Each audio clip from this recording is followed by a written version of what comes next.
하나님 아버지, 한 주간도 변함없으신 신실하심으로 저희 삶 가운데 함께해 주시고 오늘 거룩한 주의 날에 우리를 예배의 자리로 인도하여 주셔서 함께 예배드릴 수 있게 하심에 감사를 드립니다. 아멘.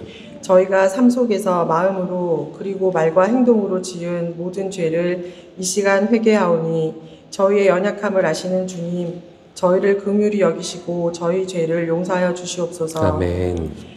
아무것도 아니던 저희를 미리 택하여 주시고 귀한 하나님의 자녀 삼아 주시고 저희의 약함과 또 연약함으로 자주 넘어지는 저희를 오래 참으시고 포기하지 않으시는 하나님의 사랑에 감사를 드립니다. 아멘. 주님께 값없이 받은 이 사랑을 이웃과 가족과 지체들에게 흘려보내게 하시옵소서. 아멘. 저희에게 제네바 한인교회 귀한 믿음의 동력자들을 허락하여 주셨으니 저희가 서로의 힘듦과 아픔을 돌아보게 하시고 행함과 진실함으로 서로 사랑하게 하시옵소서. 아멘. 새 겹줄은 쉽게 끊어지지 아니한다 하셨으니 이 사랑의 공동체 안에서 저희가 믿음의 경주를 지치지 않고 달려갈 수 있게 하시기를 간절히 소망합니다. 아멘. 특히 저희 교회 중고등부, 청년부 그리고 어린이들을 기억하여 주시옵소서. 하나님 말씀 안에서 잘 양육되어지고 믿음의 뿌리를 내려 흔들리지 않게 하시고 이국 땅에서 살아가며 마주하게 되는 여러 힘든 일들을 잘 헤쳐나가게 하여 주시옵소서. 아멘. 하나님의 기쁘신 뜻을 위하여 우리에게 소원을 두고 행하시는 하나님께서 이들의 마음 가운데 소망과 비전을 허락하시고 그것을 이루어가게 하여 주시옵소서. 아멘. 하나님, 지금 이 시간에도 세계 곳곳에서 전쟁이 그치지를 않고 수없이 많은 이들이 불안과 두려움 속에서 고통받고 미래에 대한 소망을 잃어가고 있습니다. 고통받는 이들에게 하나님의 위로와 도움의 손길을 허락하여 주시고 하루속히 그 땅 가운데 평화가 찾아올 수 있도록 하여 주시옵소서. 아멘. 박유런 목사님의 비자치득과 더불어 일련의 행정적인 일들이 순조롭게 완료될 수 있게 하시고 아멘. 그 모든 과정 가운데 하나님의 지혜와 은혜를 더하여 주시고 아멘. 교회의 머리 대신 예수 그리스도께서 저희 교회를 은혜 가운데 인도하여 주시기를 소망합니다. 아멘. 특히 박유런 목사님과 그 가정을 축복하여 주시고 영육간에 강건히 붙들어 주시옵소서. 아멘. 조성현 전도사님과 그 가정을 기억하여 주시고 그 수고의 섬김 가운데 감사와 기쁨의 열매가 넘치도록 하여 주시옵소서. 아멘. 그리고 주님의 교회를 위하여 각자 맡은 자리에서 묵묵히 순종하며 섬기는 여러 지체들이 있습니다. 그들이 고단할 때 위로하여 주시고 교회를 위한 헌신을 기쁘게 받아주시고 작은 섬김일지라도 그 가운데 기쁨과 감사가 넘치게 하여 주시옵소서. 아멘. 12월 8일에 교인 총회가 예정되어 있습니다. 전 교인이 교회를 사랑하는 마음으로 기도함으로 준비하게 하시고 그 모든 과정을 하나님께서 주장하여 주시기를 간절히 소망합니다. 아멘. 오늘 방유런 목사님께서 귀한 하나님의 말씀 전하실 때에 성령님께서 온전히 주장하여 주시고 전하시는 생명의 말씀을 통하여 치유와 회복이 있게 하시고 우리의 삶이 변화되어 주님의 뜻에 따라 살 수 있도록 인도하여 주시옵소서. 아멘.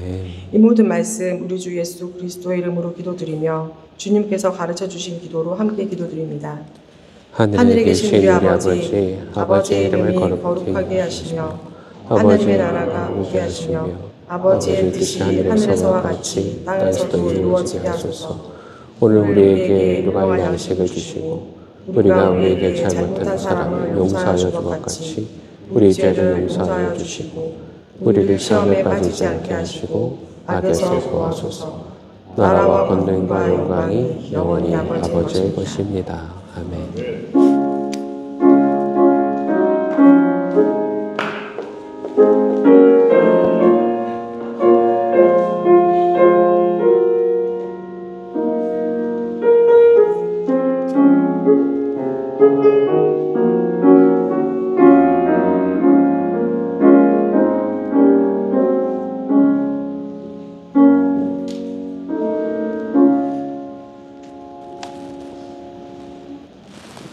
오늘 우리가 함께 읽을 말씀은 창세기 11장 4절에서 8절 말씀입니다.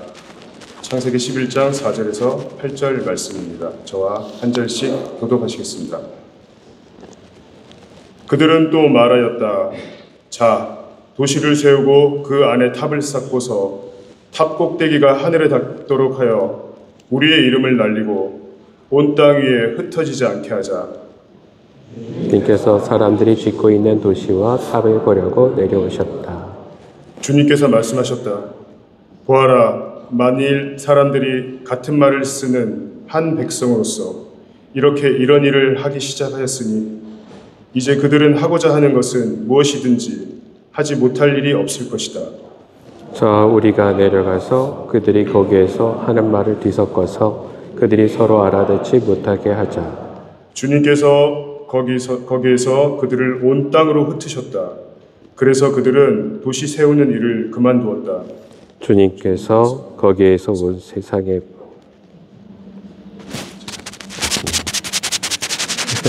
죄송합니다. 제가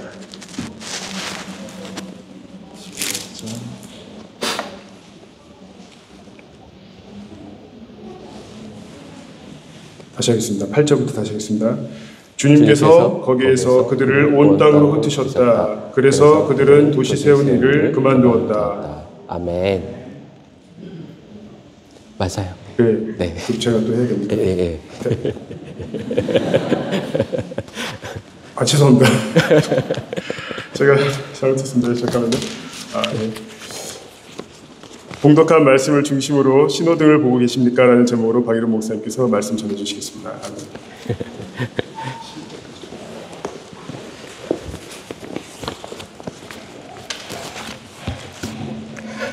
잘들 지내셨죠? 네, 잠깐 기도하겠습니다. 은혜가 풍성하신 하나님, 오늘도 우리에게 주신 말씀을 가슴에 채우고 아름다운 하나님의 열매를 우리의 삶에 채우기를 원합니다. 오늘도 좋은 밭으로 우리를 인도하시고 우리를 새롭게 하여 주시옵소서. 예수님의 이름으로 기도합니다. 아멘. 오늘은 여기서 스크린이 전혀 안 보이는 거. 먼저 1번 스크린 한번 보여주실래요? 우리가 이 창세기 11장을 읽을 때마다 바벨탑을 세계의 불가사의 이해할 수 없는 이야기, 자꾸 그렇게 얘기를 합니다. 근데 기독교인들조차도 이게 불가사의하다고 자꾸 생각을 하세요.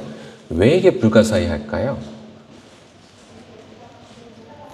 제가 분명히 여러분에게 말씀드리지만 이건 불가사의한 일이 전혀 아닙니다. 그러면 세상 사람들은 왜 이걸 불가사의하다고 생각할까요? 그림을 한번 보세요. 오른쪽에 있는 건 무지하게 높아서 구름 가운데로 숨어버렸죠. 엄청나게 높습니다. 근데 왼쪽에 있는 건 별로 안 높아요.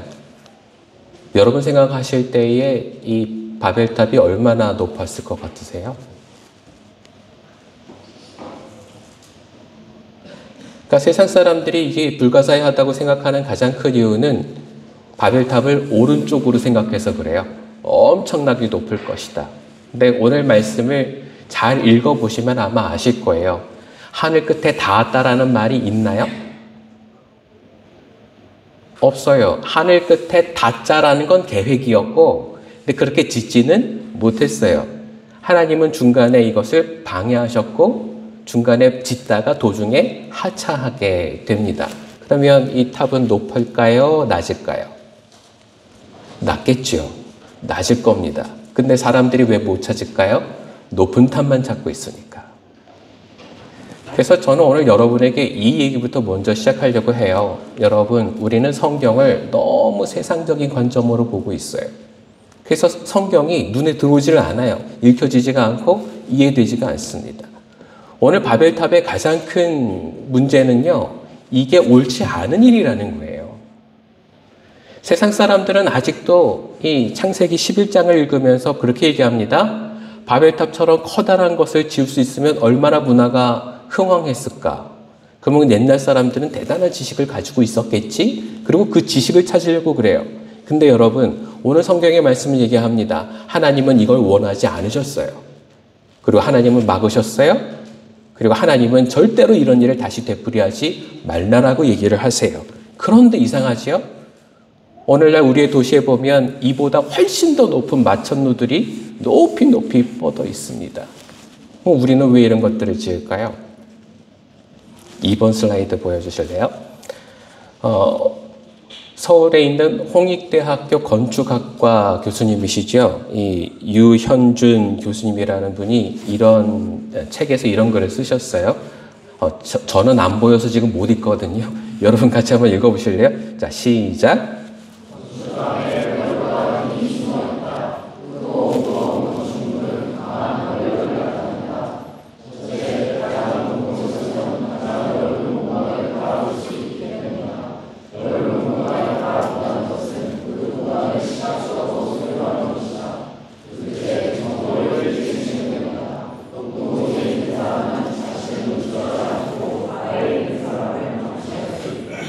이게 무슨 뜻인지 아시겠어요? 높은 건물을 짓는 데는 그 건물을 짓게 만든 제작자의 의도가 있다라는 거예요. 그러면 바벨탑에도 똑같은 의도가 있었을까요? 의도가 달랐을까요? 같겠죠. 같습니다. 그러니까 바벨탑을 지었었던 가장 큰 의도는 권세를 잡기 위함이었어요. 자신들의 왕국을 만들기 위함이었어요. 근데 우리는 자꾸 이 본문을 다르게 읽으려고 하거든요. 창세기에서 얘기하고자 하는 것은 그저 우리가 흩어짐을 면하자, 명예를 높이자 하는 얘기가 아니에요. 이건 옛날 사람들의 말을 오늘날의 말로 번역을 해야 됩니다. 그 말은 뭐냐 하면 우리의 왕국을 만들자, 우리가 사람들을 통제하자, 더 이상은 흩어지지 말고, 그리고 더 이상은 우리가 서로 힘들게 만드는 사람들이 되지 말자. 이게 무슨 말인 것 같으세요? 사람들이 많아지기 시작하니까요, 위협을 느끼기 시작했어요. 이 사람들이 흩어져서 다른 나라가 돼서 서로 전쟁을 일으키고 싸우고 죽고 죽이게 될까봐 두렵기 시작했어요. 그래서 이 가운데서 힘을 갖는 사람들은 모든 사람을 통제하고 자신이 머리에 서서 이 모든 것들을 관할하기를 바랬어요. 이게 무슨 뜻인지 아시겠어요, 여러분? 네? 모르시겠어요? 이상하지 않나요? 이게 누가 하셔야 될 일이에요? 하나님. 근데 이걸 왜 사람이 하려고 그러죠? 앞에서 우리가 봤었던 내용들이 있어요. 아담, 가인과 아벨, 그리고 노아의 이야기까지. 주님은 뭐라고 얘기하시는가 하면 내가 보니 이 중에 내 말을 청종하는 의인이 있어. 나는 그 사람에게 이 일을 시킬 거야. 자, 방주를 만들어. 그게 노아였었잖아요.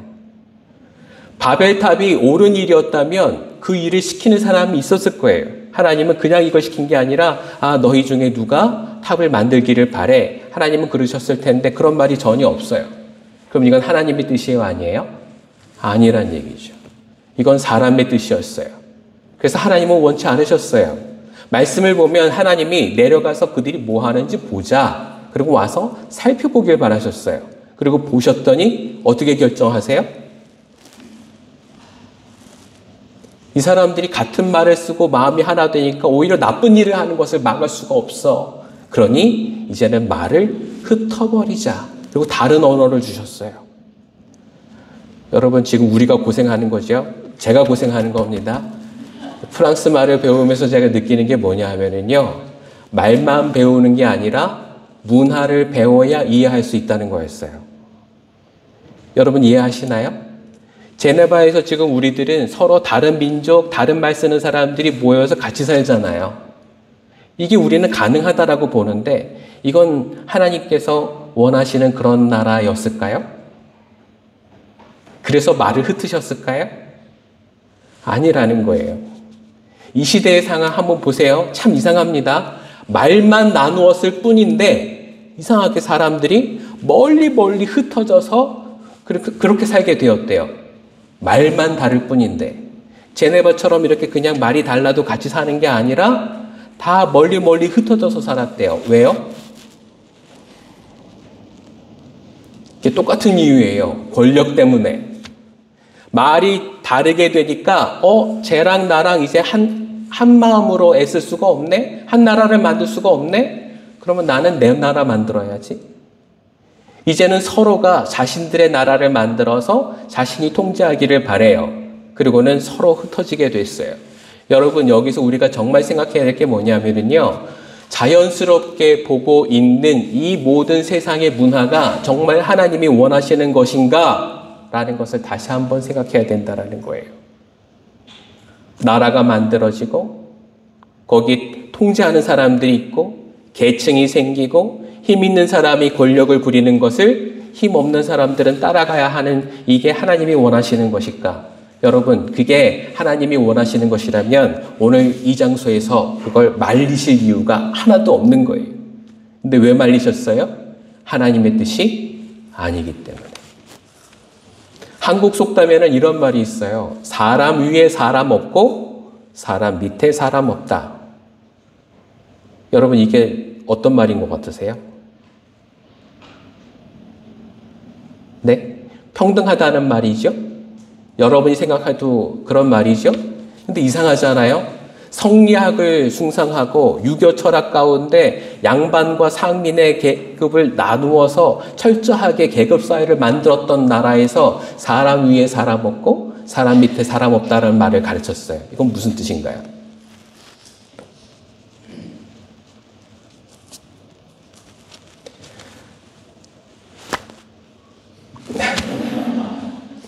여기 정말 중요한 게 뭐냐 하면요, 여러분, 모든 문화를 받아들이실 때 그냥 겉보기에 괜찮은 말을 하는 사람, 그리고 그냥 그렇게 살아가면서 현실이 달라도 인정하는 사람들, 이런 사람들이 함께 모여서 지금의 나라가 만들어졌어요.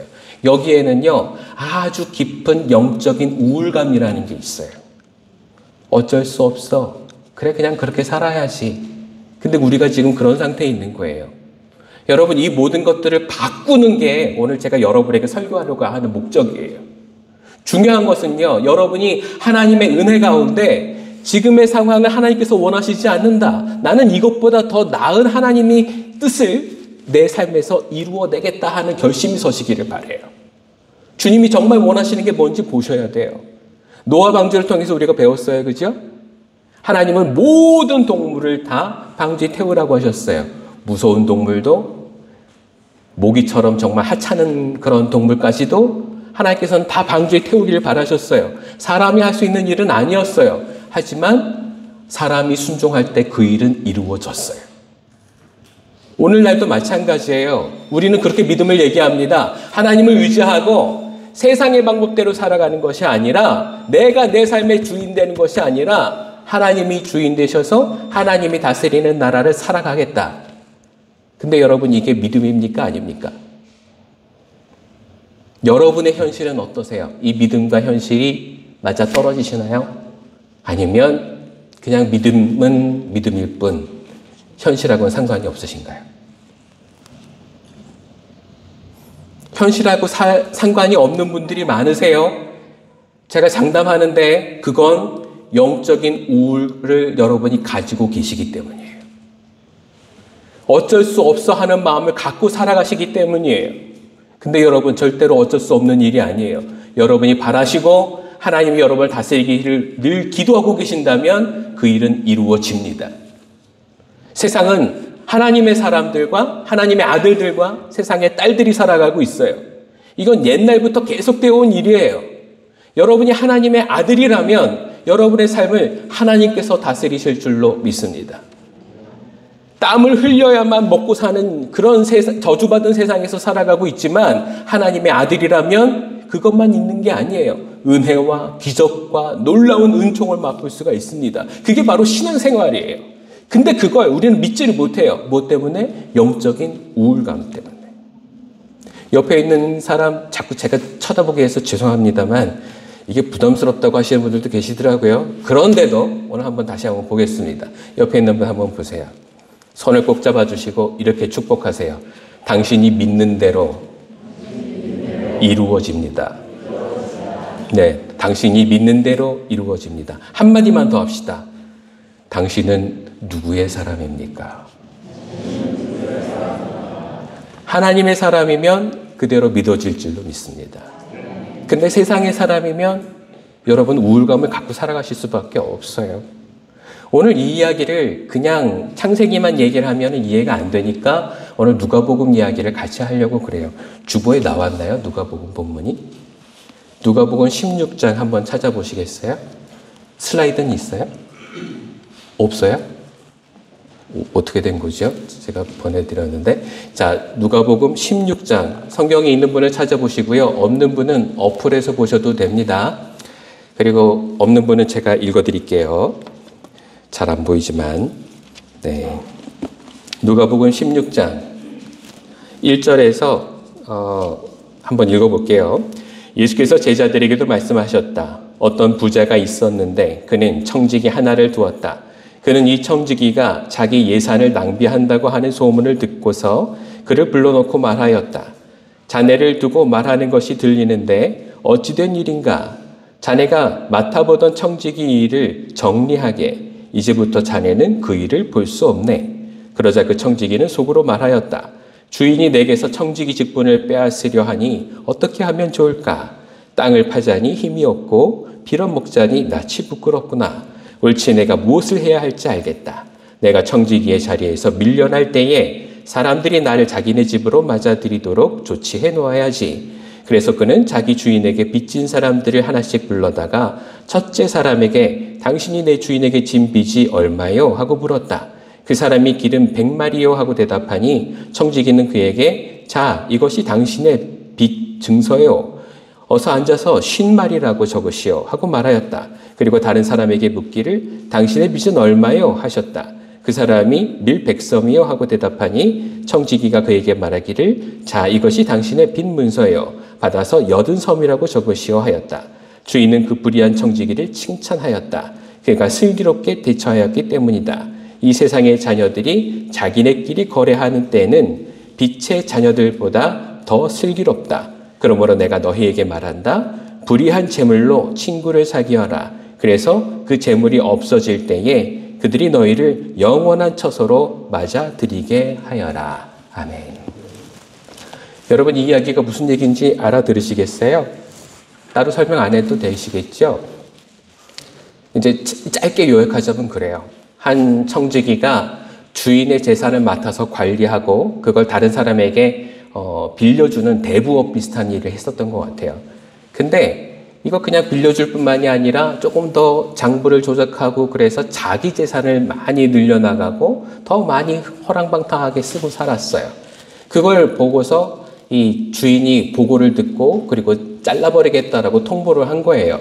네가 내 재산을 탕진하고 있으니 잘라버리겠다. 이제 정리하도록 해라.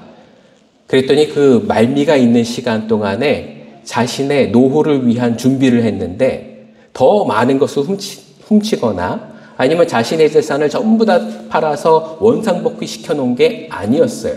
오늘 말씀을 보면 참 신기한 게 이 사람이 장부를 가지고 그 빚진 사람들을 불러다가 당신 빚진 게 100섬이요? 그러면 절반 50만 적으시오.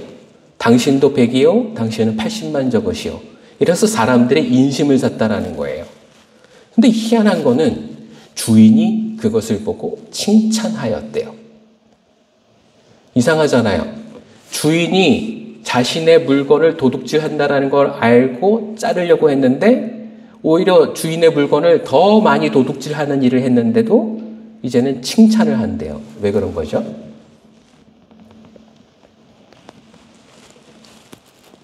아무도 생각이 없으세요? 혹시 이 중에 장사하시는 분이 있으시다면 아마 아실지 모르겠는데요. 내가 물건을 조금 이미 없어진 거는 본전이고 하지만 그 실패로 말미암아 사람들을 얻었다면 그건 이득이라고 본다라는 거죠. 세상 사람들조차 지혜로운 사람은 그렇게 생각한다. 지금 주님이 얘기하시는 거예요. 예수님께서. 그 얘기를 하시면서 이렇게 얘기하세요. 너희는 이보다 더 지혜로워야 한다. 이게 무슨 뜻일까요, 여러분? 여러분, 세상 사람들도요, 사람의 인심을 사면 그게 좋은 일이라는 걸 알아요. 근데 하나님은 뭐라고 얘기하시는가 하면 너희는 하나님의 마음을 얻어야 되는데 하나님의 마음을 직접 얻을 수도 있지만 그게 불가능하다면 사람의 마음을 얻는 것이 곧 하나님의 마음을 얻는 것이라고 얘기하고 계시는 거예요. 이해가 되세요? 왜 이런 얘기를 하실까요? 세상은 본래 누구 거니까? 하나님 거니까. 본래 내 것이 있으니까? 없으니까. 근데 내가 살고 있는 것들, 내가 가지고 있는 것들, 이 모든 것이 내 것으로 생각하고 내가 통제하기 시작하면 거기에 문제가 생기는데 가장 큰 문제가 뭐냐 하면 하나님이 없는 삶을 살기 시작한다라는 거예요. 다른 말씀에서도 주님은 이렇게 얘기를 하세요. 너희가 재물과 하나님을 동시에 섬길 수 없다. 너희가 재물을 섬기게 되면 하나님을 버리게 될 것이고 하나님을 섬기게 되면 재물을 버릴 수가 있게 될 것이다. 하지만 하나님을 섬기는 것이 너희에게 좋을 것이다. 하나님은 그렇게 얘기를 하세요. 예수님이 그렇게 이해하신 이유는 뭘까요? 그분이 아들이시니까 아버지의 마음을 잘 아시기 때문에 얘기하신 거 아닐까요? 그럼 여기서 하나 판단해 봅시다. 여러분이 생각하면서 살아가는 게 더 맞아요? 예수님께서 말씀하신 게 더 맞아요? 예수님이 말씀하신 게 맞죠? 그럼 여러분 어떻게 사실래요? 예수님의 말씀대로 아니면 여러분의 생각대로? 아멘. 이제 그렇게 하셔야 돼요. 근데 우리가 지금까지 살아온 건 그 방식이 아니었잖아요. 누구의 생각대로? 내 생각대로. 여러분의 인생을 누가 통제하고요? 네? 이걸 하나님이라고 얘기하셔야 돼요. 그런데 우리는 내 인생을 내가 통제해 왔잖아요. 내 삶을 내가 살아왔잖아요. 심지어는 내 자식의 인생도 내가 통제하려고 하잖아요. 근데 그 마음은 곧 오래전에 바벨탑을 지었던 사람들의 마음과 똑같은 마음이라는 겁니다. 무언가를 통제하려고 하고 내가 무언가에 대한 소유욕을 가지고 권력을 가지고 그 모든 것에 대한 힘을 과시하고 싶을 때는 거기에는 하나님이 계시지 않는다라는 거예요. 내가 원하는 세상은 하나님이 계시는 세상인가요? 하나님이 안 계시는 세상인가요? 진짜죠? 그러면 여러분 마음을 바꾸셔야 돼요. 삶을 바꾸셔야 돼요. 나는 그렇게 생각하면서 삶은 그렇게 살아가지 않는다면 하나님의 법칙이 내 삶에 이루어질 리가 없어요. 왜냐하면 내가 따르는 건 세상의 법이기 때문에. 여러분이 하나님의 은총을 받으시려면 여러분의 삶이 하나님의 법에 따르셔야 돼요. 근데 내 인생은 하나님의 법을 따르지 않고 나는 내 생각대로 살아가면서 왜 나한테 복을 주시지 않는가요? 그러면 그건 말이 안 되는 거라는 거죠. 여러분 어떻게 사셨어요? 이제는 옆 사람 보지 마시고 여러분 스스로 한번 생각해 보세요. 나는 하나님의 법대로 사는가? 아니면 내 법대로 혹은 세상 법대로 사는가? 이쯤에서 어떤 분들은 이런 질문 하실 수가 있어요. 우리 3번 한번 볼까요? 3번 슬라이드. 질문이 하나 있는데요. 한번 같이 읽어보실래요?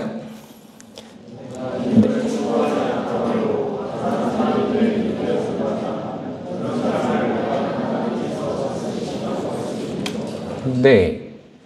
내가 삶이 눌리고 살아가는 거라면 힘 있는 사람들, 자기 마음대로 살려고 하는 사람들, 세상의 법대로 가는 사람들이 더 힘이 세다면 그래서 그 사람 때문에 내가 회복되지 않는 괴로움을 계속 겪게 된다면 그러면 그래도 내가 하나님의 법을 따라야 됩니까? 어떤 분은 그렇게 물으실 거예요. 그럼 그때는 어떻게 해야 되나요, 여러분? 아, 해보더니 안 되더라. 그리고 세상 법으로 다시 돌아가야 될까요? 네? 그래서 아까 누가복음 16절 말씀이 필요한 거예요, 여러분. 하나님의 법은요, 여러분이 종이었던 사람이 갑자기 주인 되는 법이 아니에요. 하나님께서 여러분이 원하시는 승리는요, 세상 가운데서 악한 일 했던 사람들을 벌 주고 여러분이 그 모든 걸 통제하게 만드는 게 아니에요. 하나님의 법은요, 모든 것을 하나님이 다스리시고 여러분은 견뎌내는 걸 원하시는 거예요. 왜요? 하나님은 그 모든 것의 결과를 나중에 따지실 거기 때문에. 지금은 그걸 계산하기 위한 방법이 아니에요. 지금 우리에게 말미가 주어졌을 뿐이에요. 너 이제 거기서 물러나야 되겠다. 주님은 이미 우리에게 통보를 하셨어요.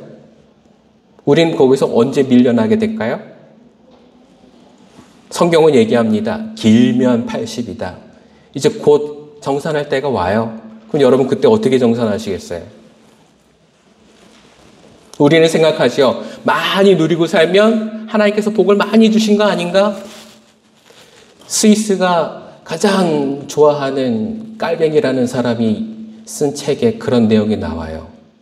내게 주신 하나님의 복을 검증해 볼 수 있는 가장 좋은 방법은 열심히 일하면서 근면과 성실로 물질을 많이 남겨보는 방법이다. 많이 남으면 내가 축복을 많이 받았다. 진짜 그럴까요? 여러분, 우리가 선조들 혹은 지혜로운 사람들의 이야기를 많이 듣긴 하지만 다 옳은 건 아니에요. 깔뱅이라고 해서 다 옳은 얘기를 하지는 않았어요. 오늘 저는 그 얘기보다 오늘 예수님의 말씀을 더 기억하시기를 바라요. 누가복음 16장에 주님이 뭐라고 얘기하세요? 너희는 세상 사람들보다 더 지혜로워야 한다. 이건 똑똑하다는 얘기가 아니에요. 힘이 있다라는 얘기가 아니에요. 주님께서 원하시는 것은요, 하나님께서 원하시는 것을 본다면 여러분이 그대로 행해내는 거예요. 우리가 4번 말씀 한번 볼까요? 골로새서 1장 10절 말씀 맨 위에 있죠? 10절만 한번 같이 읽어봅니다. 시작. 여러분이 주님께 합당하게 살아감으로써 모든 일에서 그분을 기쁘게 해드리고 모든 선한 일에서 열매를 맺고 하나님을 점점 더 알고. 어떤 분들은 얘기하세요. 이 인생이 이렇게 긴데 매일매일 실패하면서 살아가야 한다면 그게 우울증 아닙니까? 영적인 우울증을 해방하라면서 왜 그런 삶을 살라고 얘기하시는 건가요? 그런데 저는 여러분에게 분명히 말씀드릴 수 있습니다. 여러분, 물질을 바라보면 여러분은 점점 더 우월해지실 수밖에 없어요. 가지지 못해서 우울한 거예요. 가질 수 있어서 우울한 게 아니라 조금 가졌는데 더 가지지 못해서 우울한 거예요. 하나님이 우리에게 원하시는 것은요, 이 시간이에요. 이 시간 동안 여러분이 무엇으로 하나님께 드릴 수 있는가를 지금 시험하는 시간이란 말이에요. 이때 우리가 해야 되는 것은 하나님의 마음을 얻는 거예요. 인심을 얻는 거예요. 다른 사람들한테 베푸는 거예요. 왜냐하면 내게 주어진 것들은 다 내 것이 아니니까. 지금까지 부부가 같이 살면서 아내한테 당신 내 거야 라고 사랑 고백하시던 분들 계시죠? 이젠 그거 하지 마세요. 옆 사람 한번 보실래요? 그 부부가 앉아 계신다면 얘기하세요. 당신은 하나님 거야. 예. 남편한테 당신은 내 거니까 열심히 돈 벌어와 하셨던 아내분들이 있다면 이젠 그 얘기 하지 마세요. 뭐라고 하셔야 돼요? 당신은 하나님 거야. 하나님이 힘 주실 거야. 낙심하지 마. 힘내면서 살아. 자식한테 늘 얘기하셨던 분이 계셨지요. 넌 내 아들이야. 넌 내 말 들어야 돼. 이제는 그 얘기 하지 마세요. 이제는 뭐라고 얘기해야 돼요? 너는 하나님 거야. 하나님이 너를 인도하실 거야. 여러분, 믿는 사람들의 삶은 이렇게 달라요. 이렇게 다른데, 근데 이상하게 우리는 하나님의 방법이 아니라 누구 방법대로 살았어요? 내 방법대로, 세상 방법대로. 이젠 이걸 하셔야 돼요. 11절 한번 보실래요? 11절 같이 읽어봅니다. 하나님의 영광의 권능에서 또는 모든 능력으로 강하게 되어서 기쁨으로 끝까지 참고 견디기를 바랍니다. 오늘 여기 숙제가 있어요. 우리가 해야 되는 거는요, 성공이 아니고요. 뭘 해야 된다고요? 참고 견디는 거. 참고 견디는 거. 질질 짜고 울면서 견디라는 얘기가 아니에요. 이 모든 게 누구 거니까? 하나님 거니까 그분의 것을 내가 쓰는 것을 당당하게 생각하고 내가 가지지 못했더라도 아쉬워하지 않고 하나님께서 주신 것들을 함께 나누면서 사는 그런 삶을 사시라고 얘기를 하시는 거예요. 이게 하나님의 뜻에 가깝지 않나요? 여러분 어떻게 생각하세요? 이게 천국에 가깝지 않나요?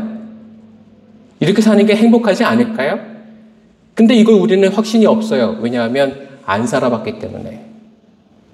또 하나 이유가 있죠. 힘이 있는 사람한테 워낙 눌려 살아서. 근데 여러분이 서로 다른 사람의 보호막이가 되어주고 하나님을 믿는 사람들이 함께 서로를 도와줄 수 있는 세상을 만들어가면 이 세상은 점점 천국이 돼갈까요? 바벨탑이 돼갈까요? 여러분, 바벨탑은 천국의 반대말이에요. 에덴의 반대말이에요. 거긴 가야 할 곳이 아니에요. 주님은 뭐라고 얘기하시는가 하면 아니야, 거긴 갈 길이 아니야. 우리 마지막 장 한번 볼까요? 7번 슬라이드 보시면 신호등이 하나 나오죠? 제가 길 가다가 이 제네바 걸로 하나 찍었는데, 근데 여러분, 하나님도 신호등을 보여주세요. 세상의 신호만 보지 마시고 이제는 하나님의 신호를 보세요. 여러분이 길을 갈 때 하나님이 얘기하실 거예요. 안 돼, 멈춰. 네가 지금 가는 방향은 옳은 방향이 아니야. 나는 너의 길을 기뻐하지 않고 네가 그쪽으로 가는 걸 나는 늘 슬퍼하고 있어. 돌아서 와. 나는 너에게 더 좋은 길을 가르쳐 줄 거야. 그때 빨간 신호등이 켜질 거예요. 그럼 어떻게 해야 될까요? 더 가실래요? 멈추실래요? 멈추시기 바랍니다. 뭔가 내가 좋은 일을 하려고 하는데 자꾸 마음은 주눅이 들어서 안 하고 싶어요. 그만둘까? 이거 괜히 해봤자 괜히 욕먹는 거 아니야? 잘해도 본전이 일인데 이걸 해가지고 내가 교회에서 욕먹어야 돼? 근데 주님은 뭐라고 얘기하시는가 하면 네가 했으면 좋겠어. 나에겐 너밖에 없는데 네가 이거 안 해주면 난 누굴 찾아야 되니? 네가 날 위해서 일해주길 바래. 그리고는 파란 신호등을 켜세요. 여러분 어떻게 하실래요? 다 마음이 없으시군요. 근데 파란불이 나오면 앞으로 가세요. 이럴 땐 가셔야 돼요. 또 주님이 여러분에게 얘기하십니다. 너 혼자 너무 빨리 가고 있어. 너희 가족들이 널 따라가지 못하고 있잖아. 주변을 봐. 그리고 조금은 보조를 맞춰줘야 돼. 잠깐 쉬었다가 와. 그리고 같이 보조를 맞추고 같이 앞으로 나오면 돼. 지금은 쉴 때야. 그리고는 하나님이 노란불을 보여주세요. 그럼 그때는 어떻게 해야죠? 잠시 멈춰야 돼요. 주님이 가라 하면 가고 멈추라면 멈추고. 여러분 하나님의 음성을 못 들어도 이 세 가지만 하자고요. 빨간불, 파란불, 노란불 세 가지만 하자고요. 이것만 해도 하나님의 은혜에 순종하는 사람이 될 수가 있어요. 근데 우리가 이걸 그동안 못했던 이유가 뭘까요? 하나님 없는 인생을 살았기 때문에. 여러분 11장을 다시 한번 읽어보세요. 바벨탑의 사건에서는요. 하나님이 이 사람들을 다 흩어버리셨는데도 그 누구도 가운데 나와서 하나님 잘못했습니다. 이 형벌을 우리에게서 다시 되돌이켜 주세요. 이제는 다시금 이전처럼 우리 멋대로 살지 않겠습니다. 그리고는 예배드리고 회개하는 사람이 단 한 명도 없었어요. 단 한 명도. 여러분 기독교인이 불가사의라고 생각할 것은요. 이렇게 큰 집을 지을 수는 있었어도 단 한 명도 회개할 수 없었다라는 걸 불가사의로 생각해야 돼요.